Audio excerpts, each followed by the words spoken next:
Good afternoon, I'm Denise Tan, and this is One News Now.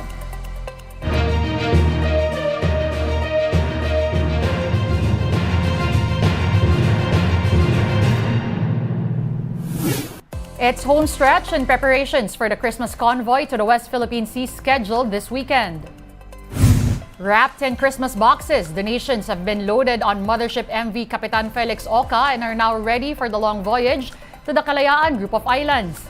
Sacks of rice, canned goods, Noche Buena packs, hygiene kits, toys, solar lamps, and even Christmas belens will make their way to our soldiers and fishing communities in the West Philippine Sea. The main vessel, with a capacity of at least 130 persons, will be carrying both supplies and volunteers and will temporarily dock in El Nido, Palawan. It will be joined by several other smaller boats for a 3-day voyage that begins on December 10, International Human Rights Day.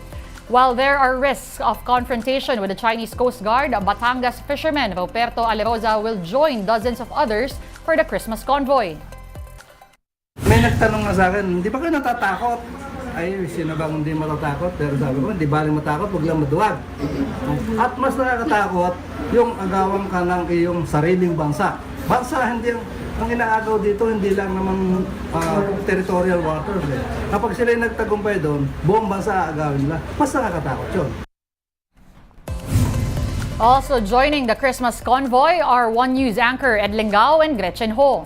They will attempt to broadcast live from the West Philippine Sea. That's as the civilian-led voyage sets sail this weekend. Catch live reports and updates here on One News and 1PH.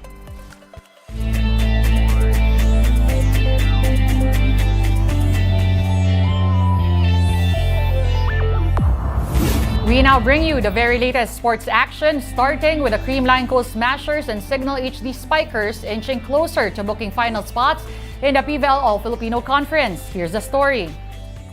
Almost 3 players in double digits. The Creamline Smashers entered the semifinals, carrying the momentum of their elimination round sweep. And they seem to have not lost a step against the 4th-seeded Cheritigo Crossovers. After winning the first set, the defending All-Pinay champs rallied to defeat the Crossovers in straight sets. The next 2-set victories didn't come in easily as they had to grind it out against a tough Cherry squad. Still, the team had enough firepower to hack out a 25-18, 27-25, and 25-22 dub. Gemma Galanza led the way with 17 points. With this, they only need one more victory to book a return trip to the finals. Pag ganong mga part na ng game, tinitignan ko lang talaga yung mga teammates ko kung gaano sila ka-eager manalo. So, sino ba naman ako para sumuko? So, syempre ilalaban talaga. Naman yung goal namin na manalo. Meanwhile, if the first game was a sweep, the matchup between number 3 Cignal HD Spikers and number 2 Chocomucho Flying Titans went the distance. Chocomucho had the advantage early on as they led 2-0.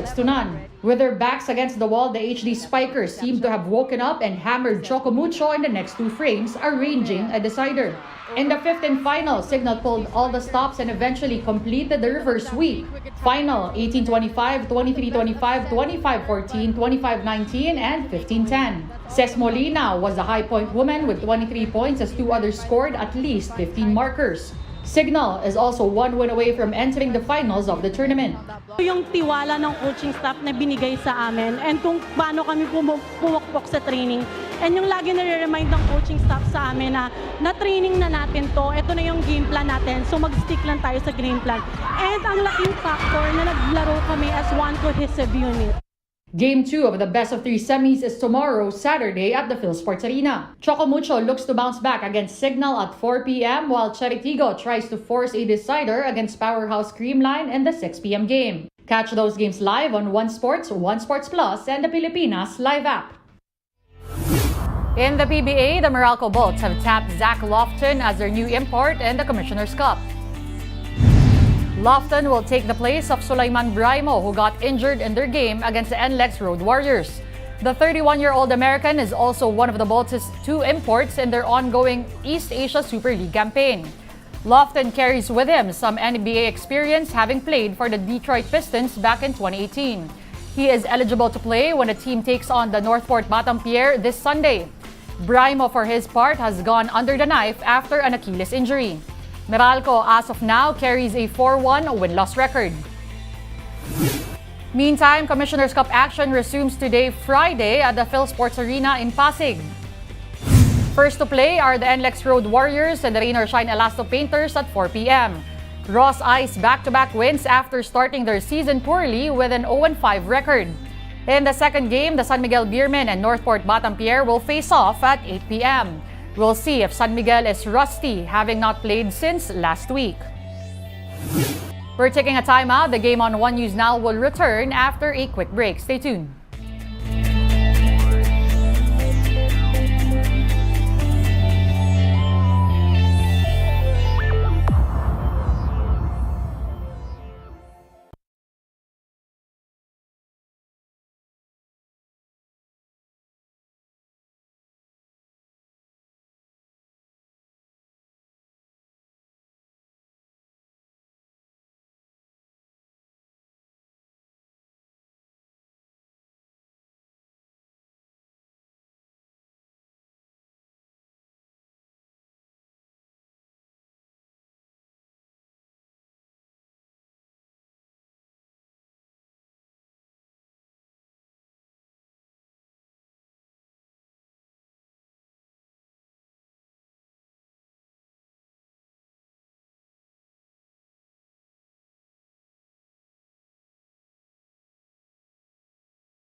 You're still watching the game on One News Now. I'm Denise Tan. Thanks for joining us.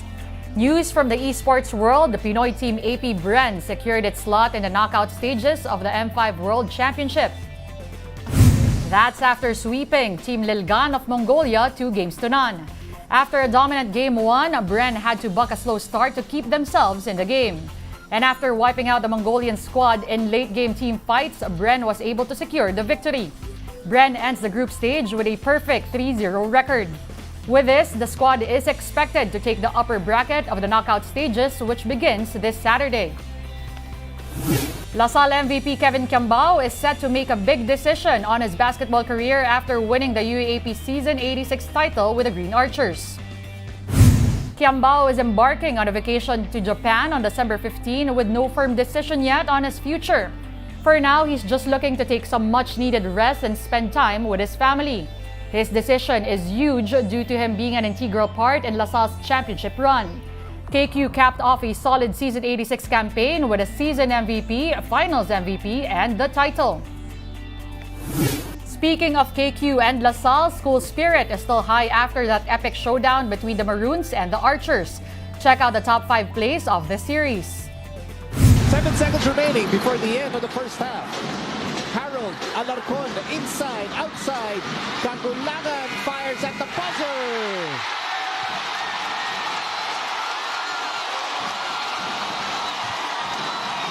For UP in the UAP in the finals.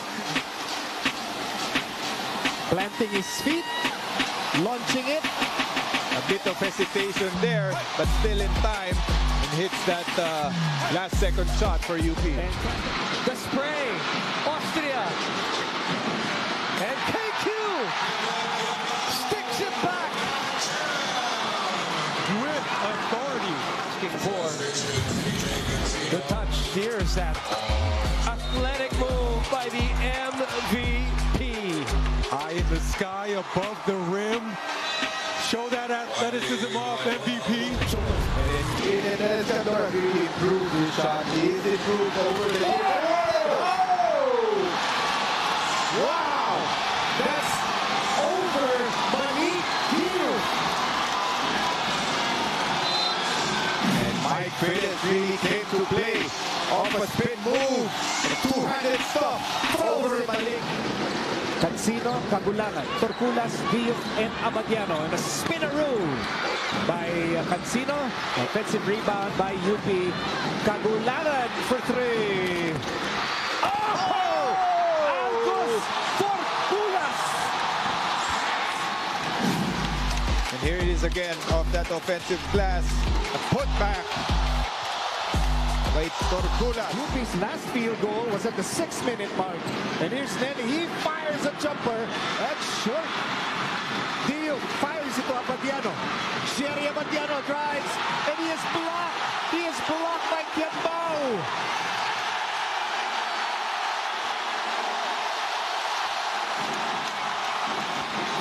And in this play, Jerry Abadiano trying to take KQ in transition. KQ got the blocks, but last touch by Jerry Abadiano on that play. Get your fill of the latest in sports at onesports.ph. Meantime, the Newsday continues later at 4:30. See you then. I'm Denise Tan. We are One News.